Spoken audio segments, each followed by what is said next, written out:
I'm about to show you numbers that will blow your mind. In the US, black adults are 60% more likely to get diabetes than white adults. And it's not just America. In the UK, black people are 4 times more likely to get type 2 diabetes. This isn't just bad luck, it's a systemic trap, and it feels like the system is rigged against us. We all know someone, your cousin, your mate, your uncle. They try to do everything right, they don't drink fizzy drinks, and yet they're still having to prick their finger twice a day. Their world gets smaller and smaller. In this video, we're going to expose the entire trap that keeps this community on insulin. And if you stick around, I'm going to give you the entire blueprint to beat it. This is a real plan that will break you free. And no, I'm not going to tell you to give up your nan's mac and cheese. Now, if you don't know who I am, my name is Joshua DaCosta, the Black Body Coach, and over the past 10 years, I've helped black people all over the world to transform their health, their body, and performance. You might ask, why just black people? Well, the standard of advice that's given to us in our community is absolutely rubbish. It doesn't get our culture, it doesn't get our struggle, and it just doesn't work. I'm not just some random coach giving out free information to black people. I'm a black man myself. I grew up within the black community, with my black family struggling with their health and their fitness and their education. I'm one of you. I've been to a cookout when trying to stay in shape myself. Ultimately, I just want to see us win. We're living in a world where generational wealth is being chased within the black community. If you've watched the past videos in the Black Health Reset, this is episode 4, by the way, we want to make sure that we do smart swaps as well. So when it comes to smart plating, yes, ideally, you may be in control of the foods that you eat, but you may not be in control of the foods that are cooked. So for example, if the plantain is deep fried, you might need to just take that into consideration. It's going to have a lot more oil and so forth. Then maybe, yeah, you portion it up accordingly. If you are cooking it yourself though, you can swap these things. You can grill it, you can air fry it nowadays, which will save you a ton of calories, and therefore you can still enjoy the taste and the flavor and the spice of everything that you're having, but it will be healthier for you and you will consume less calories. Okay, so what I'm about to tell you next is going to make your blood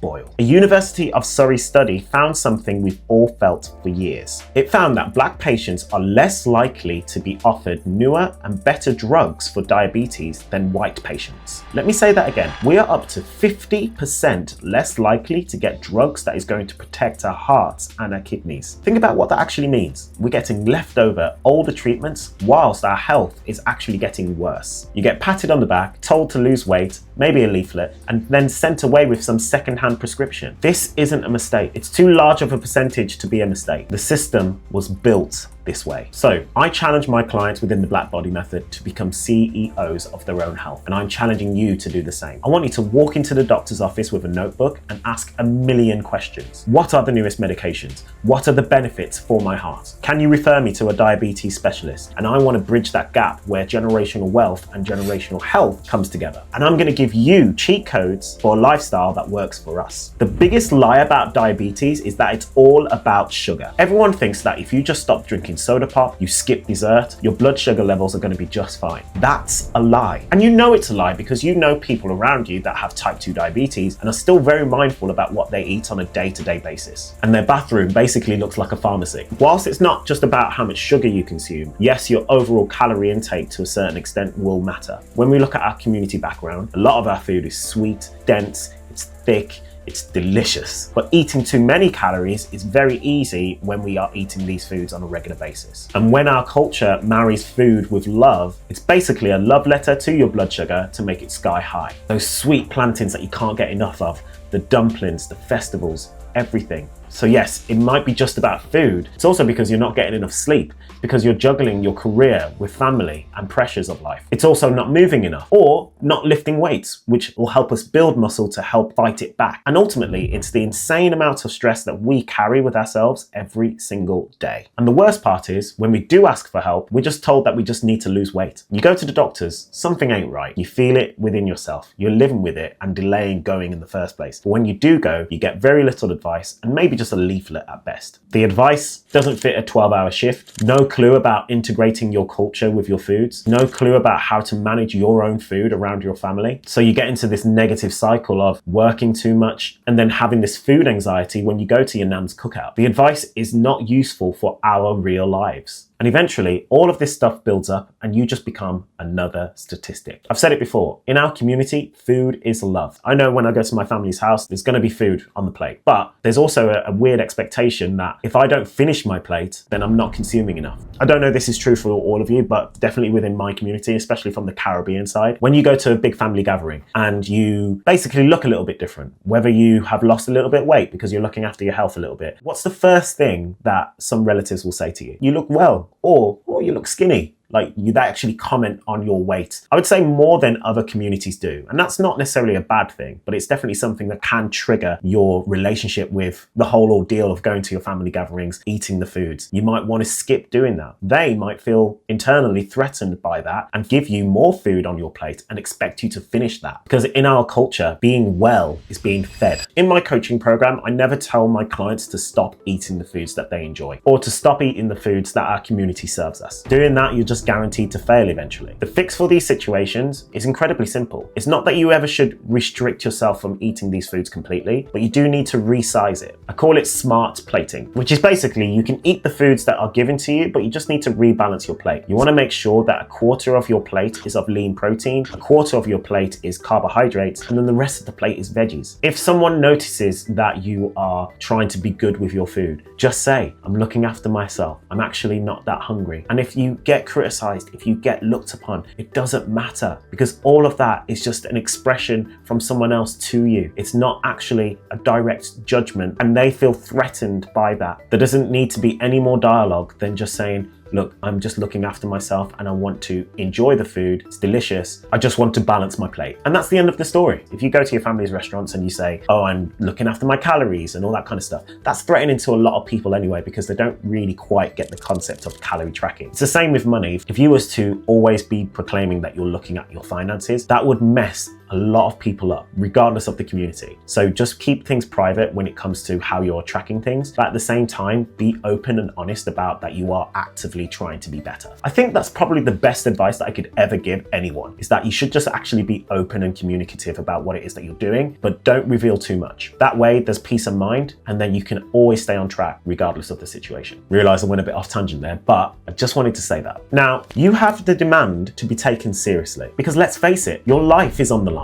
And if you think our community needs to hear this, do me a favor, smash that like button and subscribe so that we can get this video to everyone. Now, I'm about to expose the silent killer that nobody's talking about: stress. We celebrate getting generational wealth, but that constant stress that you put yourself under is sending your blood sugar sky high. And that's even when your diet is perfect. You can have the most perfect diet on earth, but if you're getting 4 hours of sleep a night, you're working 12-hour shifts, or dealing with family drama, responsibilities, or just carrying the weight of being black in this world, you're in crisis mode 24/7. Think of it like being chased by a lion the moment you wake up to the moment you go to sleep, knowing that that lion will be right there waiting for you the moment you wake up. Even if you're just sitting in traffic, there's still that inner chase that's happening, and that is that blood sugar pumping into your energy. But with all of that, I have a cheat code for you that can drastically change all of that. Now, I'm not talking about being a bodybuilder, I am talking about building muscle. Picture this, your muscle is like a super sponge for sugar. The more muscle you have, the more sugar is being soaked up by that muscle, and this will help you control your blood levels. It's like a secret weapon. You don't even need to go to the gym. You could even start with bodyweight squats while the kettle boils. Do push-ups in the kitchen or the living room. Go for a brisk 30-minute walk when you get the chance to. All of this counts. I've actually put together a whole list that you can take for free. It's called 30 Ways to Improve Your Health, and the link is in the description. It's completely free. You'll get daily emails from me that will give you quick, actionable tips that you can do today to improve your health. Think of it as my gift to you. But yes, you do not need a gym membership to bring your blood sugar down. That said, going to the gym and lifting weights over time in a progressive manner will enhance your ability to build more muscle. So I would recommend it anyway, long term. I've also got a super cool tool that you can use today. It's called the Smart Plate Builder. It's actually in my free community, the Black Body Circle, and those who have access to that get access to this cool website. I built it myself using AI because I'm a little bit of a tech nerd. I'm just going to swing to the computer so that I can show you what it looks like. There's no counting, there's no scale, no maths. You just need your eyes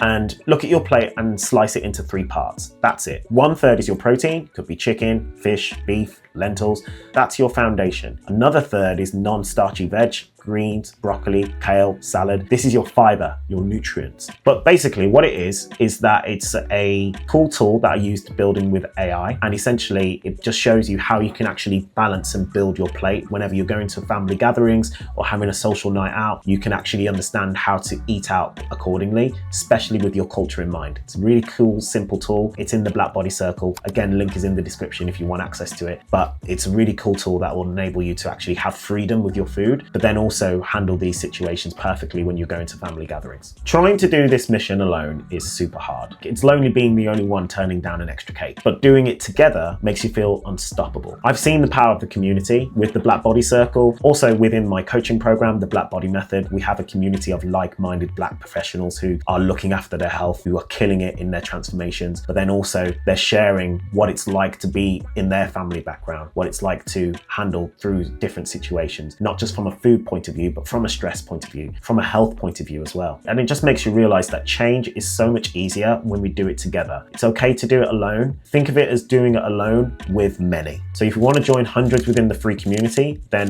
the link is in the description. Or if you're ready to get serious about completely transforming your health, you can work with me one-to-one within the Blackbody Method. All you have to do is go to my Instagram page, the Blackbody Coach, and DM me, BBC, and I'll speak to you personally about how I can help you. Look, let me be real with you. These numbers are terrifying. Within the Black community, we are facing a huge health crisis. It's not just the fact that Black people are more likely to get type 2 diabetes. We also have the highest rates of obesity in the UK and the US than any other group. And on top of that, even when we report having high blood pressure, we're less likely to get the treatment that we deserve. This is exactly why we cannot just rely on generic advice. Over the last 4 episodes of the Black Health Reset, we've covered 4 main things: obesity rates, the dangerous belly fat, high blood pressure, and now diabetes. We've seen the stats, we understand it, but here's the truth. Knowing the problem exists isn't enough. We need a new approach. So what is it that we can do differently? That's where the next episode of the Black Health Reset comes in. We're going to start moving away from awareness to action, from problems to solutions. So sit back, watch the next video. It's time to win.